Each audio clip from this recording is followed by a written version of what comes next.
Hello, my name is Jose, and I work for the Central Park Conservancy. Welcome to Central Park.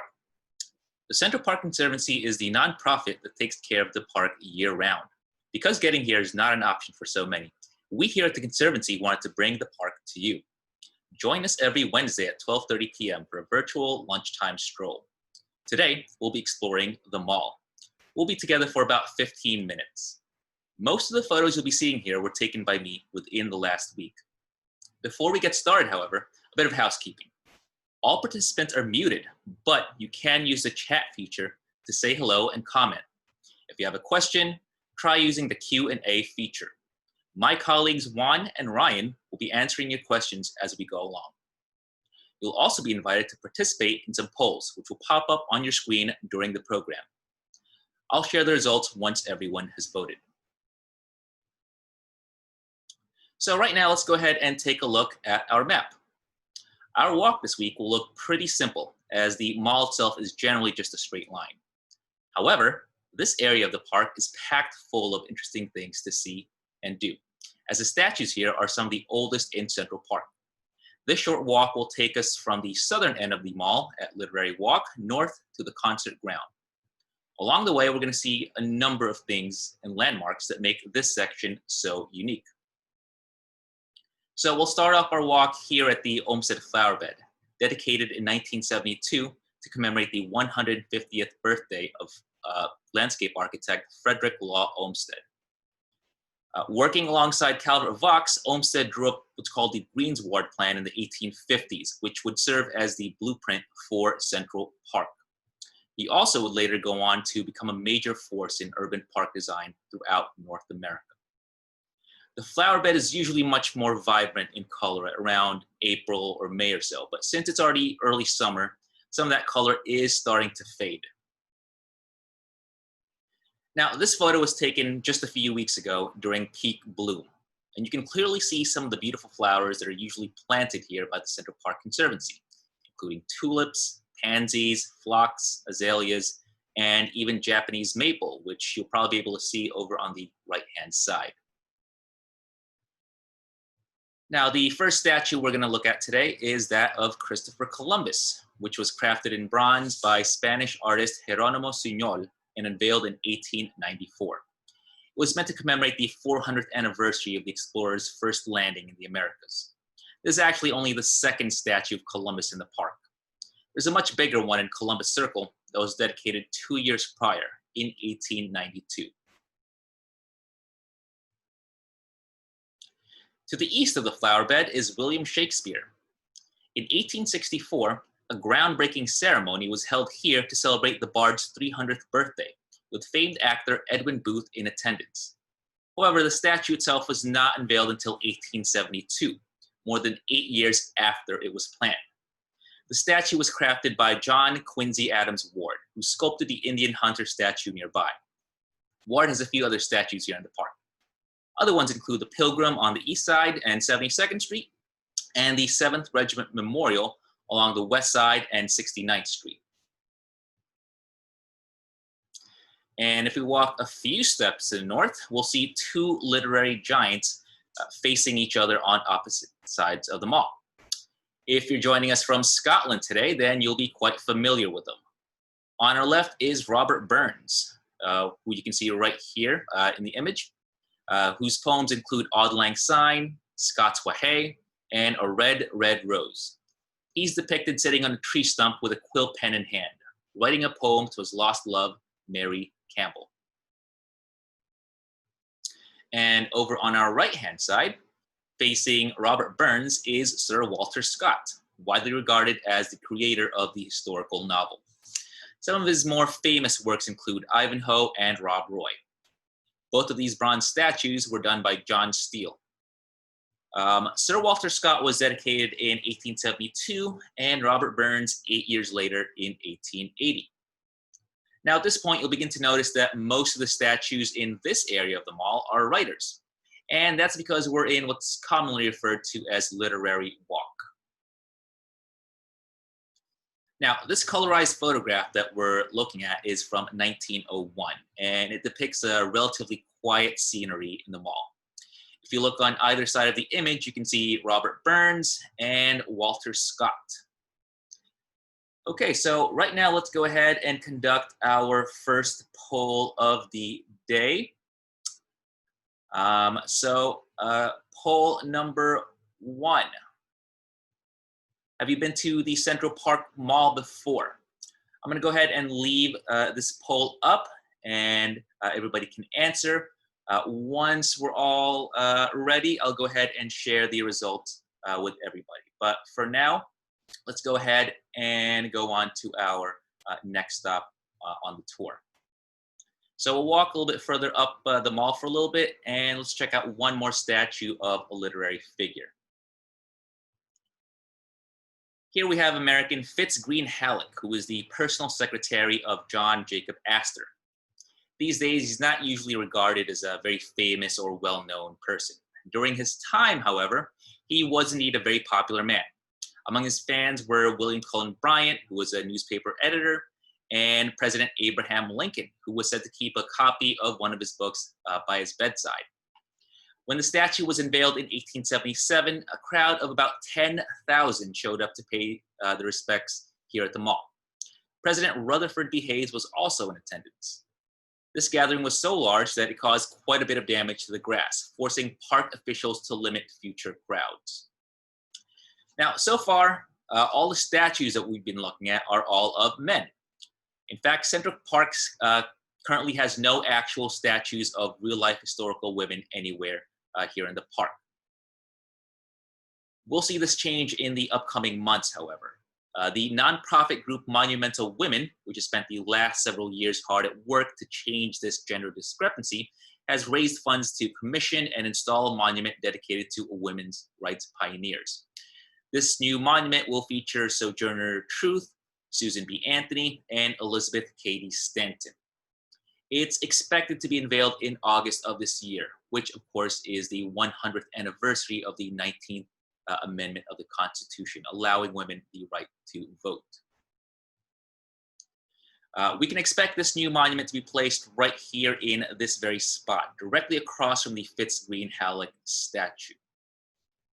Okay, so it looks like we have the results of our poll.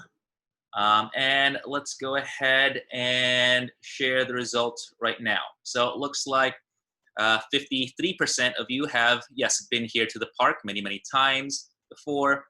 27% have been here only about once or twice. And only 20% of you have never been here to the mall before. In any case, whether you're a lifelong New Yorker or you're just here to visit and check out the walk for a little bit, I welcome everyone here today. Okay, so right now, we're gonna go ahead and continue on with our walk, and it looks like we've made quite a bit of progress so far. Now, if you've been to the mall before, then you might have noticed that it's one of the few straight lines really anywhere in Central Park, and you can actually see that right here in the map. The mall was actually designed that way. It was built to evoke the grand promenades of Europe, such as Versailles. It was meant to be the place where the parade of parkgoers dressed in their Sunday best would come to see and be seen. It's a very formal area, with elegant statues and stately rows of elm trees. Now take a look at this neat little photo right here. It was shot in early spring just a few weeks ago, just before the leaves fully set in. And folks, what a big difference a few weeks can make. During the winter, when the leaves are gone, the twisting branches of the elm trees are definitely much, much more pronounced. One of the things that really make Central Park such a pleasant walk in any season is going to be its large collection of rare American elms. Most of these elms can be found along here on Fifth Avenue, as well as here in the mall. Because of their size, they often form a canopy-like effect. At one point, they were planted in parks throughout the country. By the early to mid-20th century, however, many of these trees throughout the planet were killed off by what's called Dutch elm disease. Now, without the hard work of the Central Park Conservancy staff and volunteers, most of these gorgeous elms would have died off as well. Our crews carefully managed these elms for signs of the fungus. In addition, we plant other types of elms that are resistant to the disease whenever possible. It's definitely a lot of work, but it's paid off immensely. Central Park is now home to one of the largest and last remaining stands of American elms anywhere in the continent. Now, here's another fun old photograph right here, and this time it is from 1904. The mall once had carts pulled by goats, as horses and horse carriages weren't allowed in this section of the park. They were quite popular with children, but they disappeared at some point in the early 20th century. So imagine seeing something like these here today. So definitely kind of a fun little thing to see. So now what we're going to do is we're going to go ahead and make a left turn for a little bit and examine some of the statues just off to the west side of the mall. And what we're looking at here is the oldest known sculpture in any New York City park. It's called Eagles and Prey, sculpted in 1850 by a French artist named, and I don't know any French, so I apologize if I'm butchering this name, Christophe Fretin. It quite graphically depicts two eagles attacking a very, very unfortunate goat. The artist's father was a taxidermist by trade, hence the attention to detail on the subjects. The park acquired it in 1863 when it was donated by Gordon W. Burnham. Now, when it was first unveiled to the public in 1863, it received some negative press for its realism. Remember, this was the era of fun little goat carts in the mall, so folks at that time were probably not in the mood to see nature so vividly depicted. All right, so we move on now, and north of the Eagles and Prey statue is a bust of composer and bandleader Victor Herbert. He was an early pioneer of music copywriting, and in 1914, he helped found what's called the American Society of Composers, Authors, and Publishers, or as we know it today, ASCAP. The statue was unveiled in 1927 by his daughter Ella, and among those in attendance were Irving Berlin and Arthur Hammerstein. And we continue along to our last leg of our walk. If you've ever been to Central Park before, then you know that it's definitely quite a hot spot for musicians. At any given moment, you'll hear drummers, saxophone players, and entire bands just literally busking away. It's really quite lively. You can think of this section of the mall as the musical epicenter of the park. The next few landmarks that we're about to see on our walk today all relate to music, and that's because historically, this served as the concert ground of Central Park. This lithograph from 1865 shows you what the original bandstand would have looked like. It was a very, very colorful structure made out of cast iron, and it was designed by assistant park architect Jacob Ray Mould. At the height of its popularity in the late 19th to early 20th centuries or so, it regularly attracted massive crowds, sometimes in the tens of thousands. And of course, they would flock to the park to hear notable musicians play. The original bandstand was torn down by the 1920s, but it was replaced by this current structure, which was named in honor of donor Elkin Nomberg. It's one of the few neoclassical structures and buildings in Central Park and is located on the east side of the mall.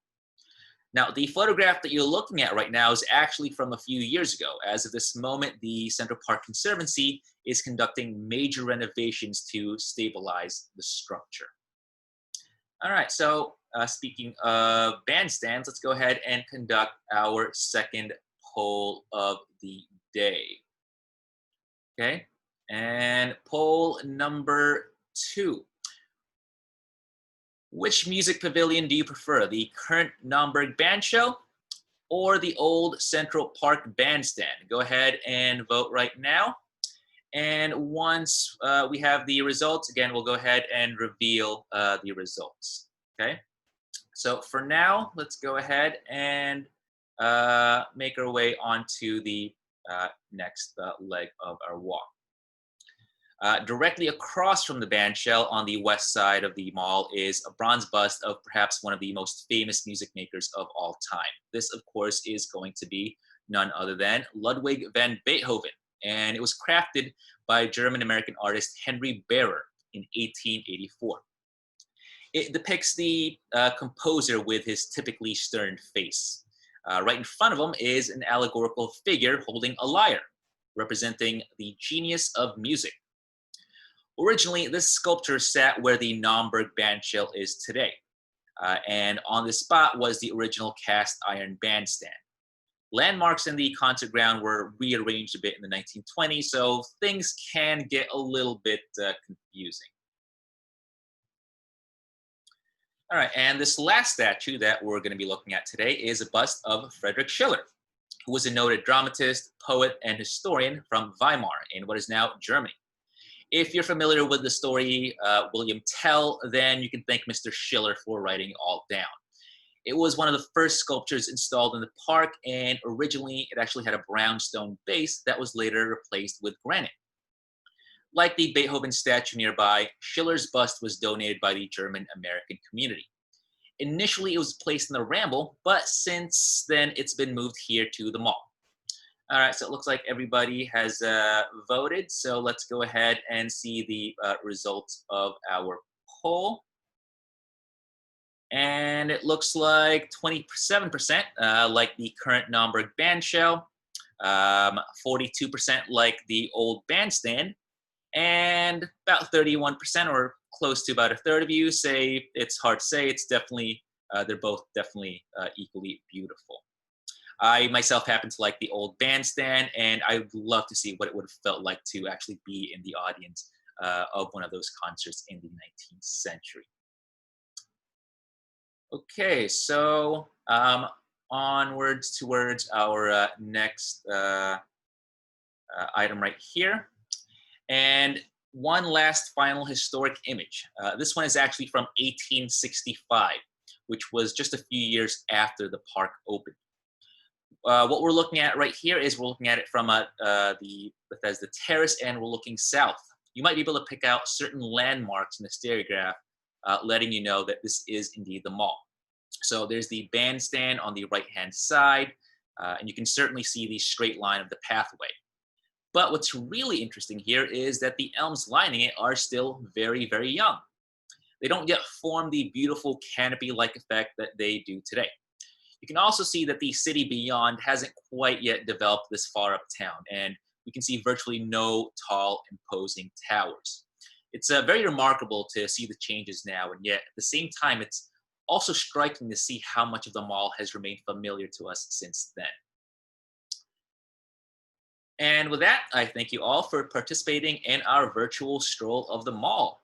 Even though you might not be here to personally see it for yourself, we hope that you've enjoyed the walk and learned a bit more about this gorgeous section of Central Park, as well as learn about the hard work that the Central Park Conservancy does to maintain everything around here. We hope to see you again in the future. And don't forget to check out our website as well. You can visit centralparknyc.org/mycentralpark for more virtual programming for the entire family. You can also use the hashtag #mycentralpark in your social media posts. And from the Central Park Conservancy, stay safe and be well. So if you have any questions, I'm going to go ahead and leave this up. And Juan and Ryan will go ahead and answer any questions for you guys, all right?